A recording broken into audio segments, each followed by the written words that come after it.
Hey, this is Matt once again. We're about to another review of another 80s horror film, and this time it is Cujo. Now, Cujo is one of quite a few Stephen King films that came out in the year 1983. You had Christine, The Dead Zone, and this one. So it was a pretty damn good year for Stephen King movies. All three films I enjoy.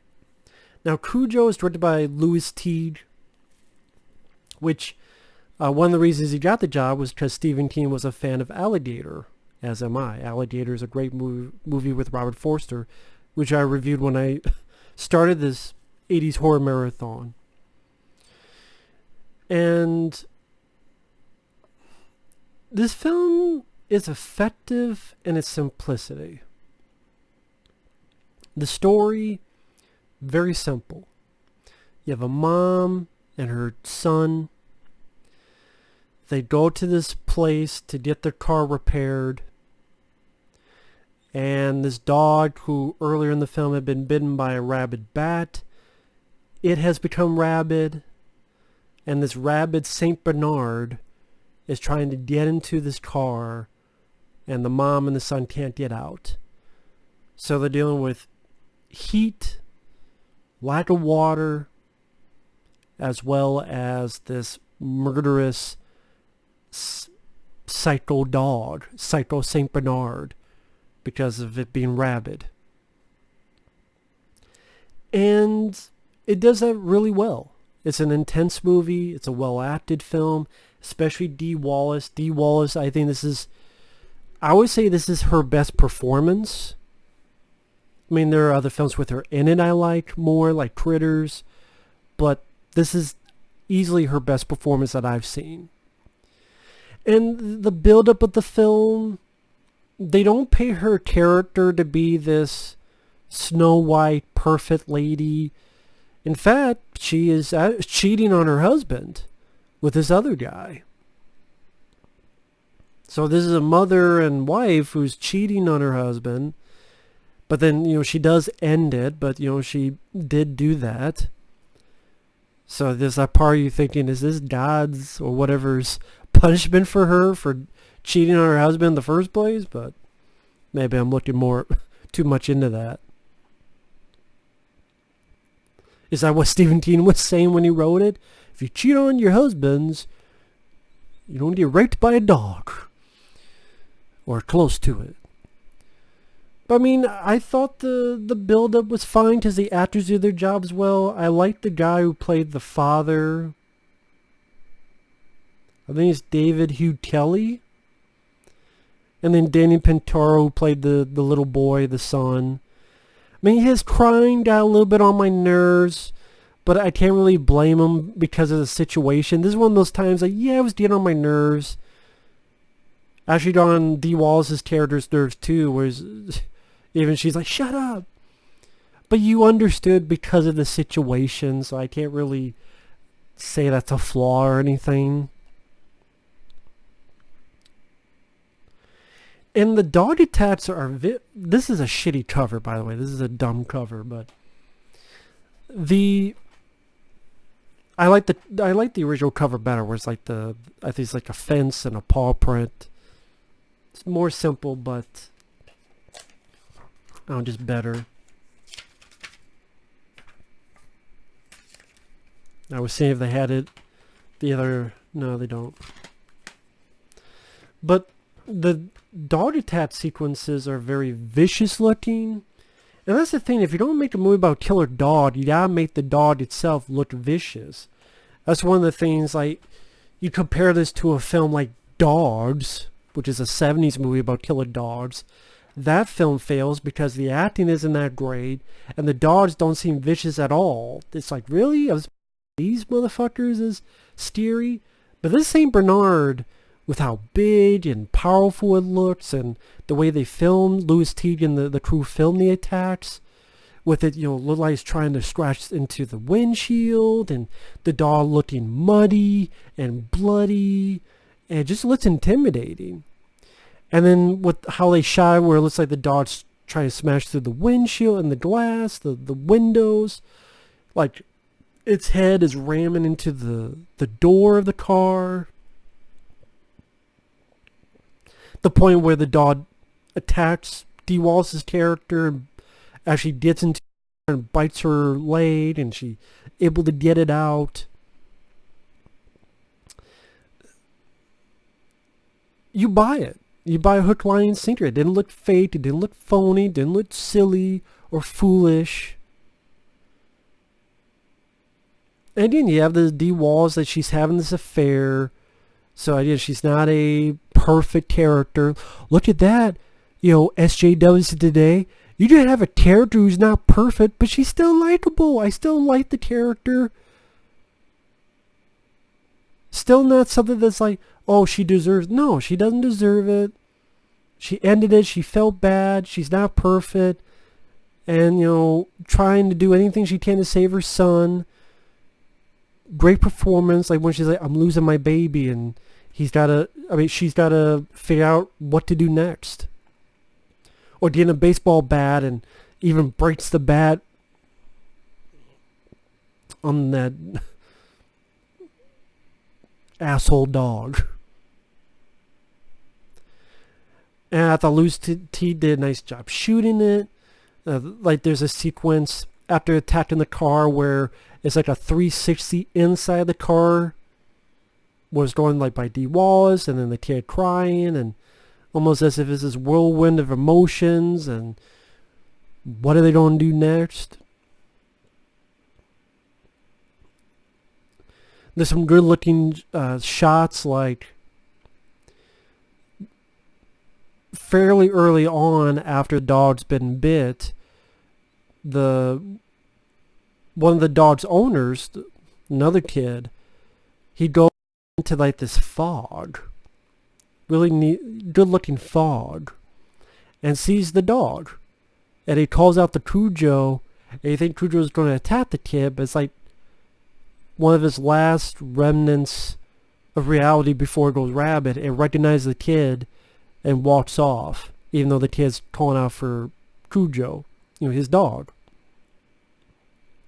And also that's a good name for a dog, Cujo. Just a nice ring to it. Of course, I'm sure many people that name their pets Cujo. If you're out there and you name your pet Cujo, please write in the comments. And if it's a dog, because it doesn't have to be a dog you name Cujo. There are probably people who name their cats Cujo and such. It's a good name.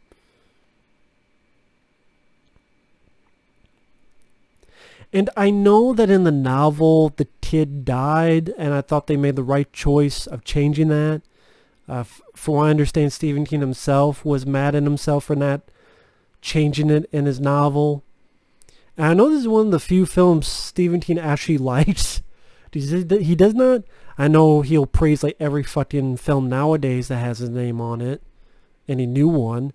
But back then, he's like, man, I don't like really any of the movies that adapted from my stuff. Except maybe Cujo and Shawshank Redemption and a couple others. The Green Mile. I think the Dead Zone's in that category too.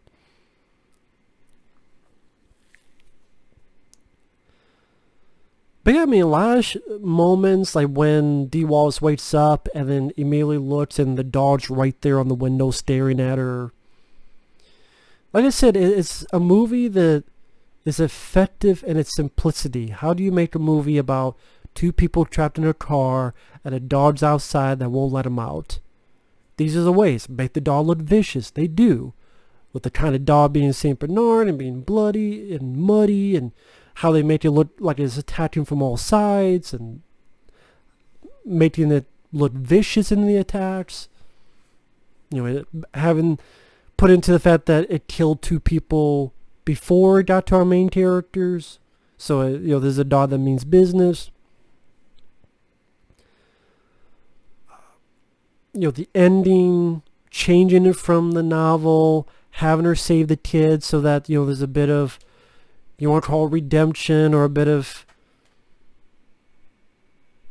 point, like a bit of a success. And then she does shoot the dog at the end to save her and her kid. And this is a movie that once again shows how stupid the critics are. Variety called it a dull, uneventful entry in the horror genre. A film virtually devoid of surprises or any original suspense. Cujo. Variety thought Cujo again was a dull, uneventful entry. No suspense. Or Gene Siskel. 1 star. One of the dumbest, flimsiest excuses for a movie I've ever seen. People say I'm harsh on movies. Has Gene Siskel ever liked a fucking movie? Because it seems that any time I look up Gene Siskel, he fucking just hates a film. I mean, did Gene Siskel like anything? What makes this so dumb? What makes this so flimsy? Simplicity is flimsy now, I guess?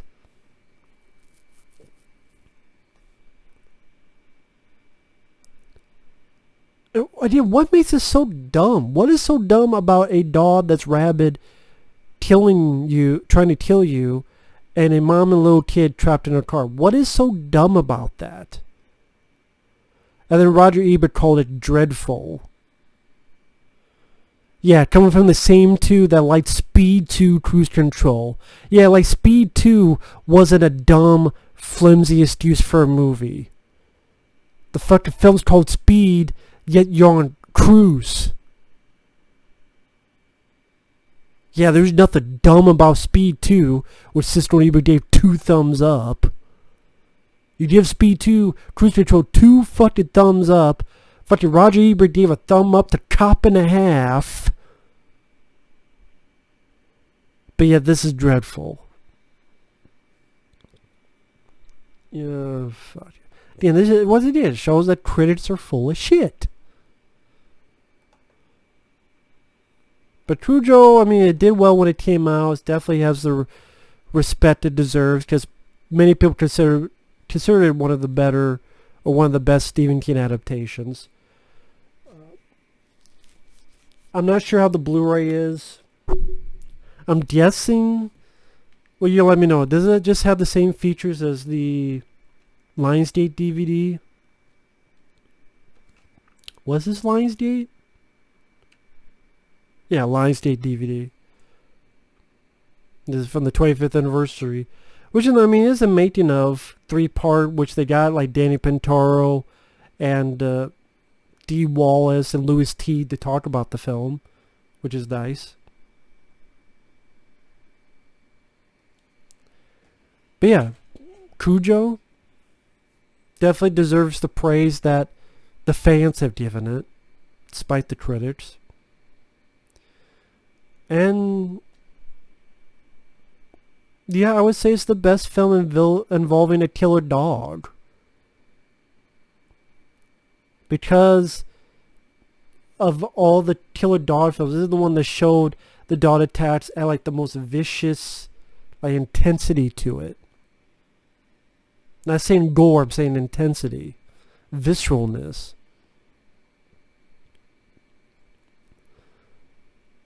I mean, I know there's other films like Man's Best Friends. There was one called The Breed. Which I don't hate those 2 movies. They're, you know, I can get, you know, some fun out of them.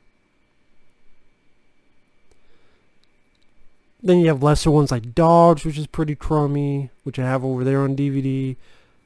That was 1970, I forget what year.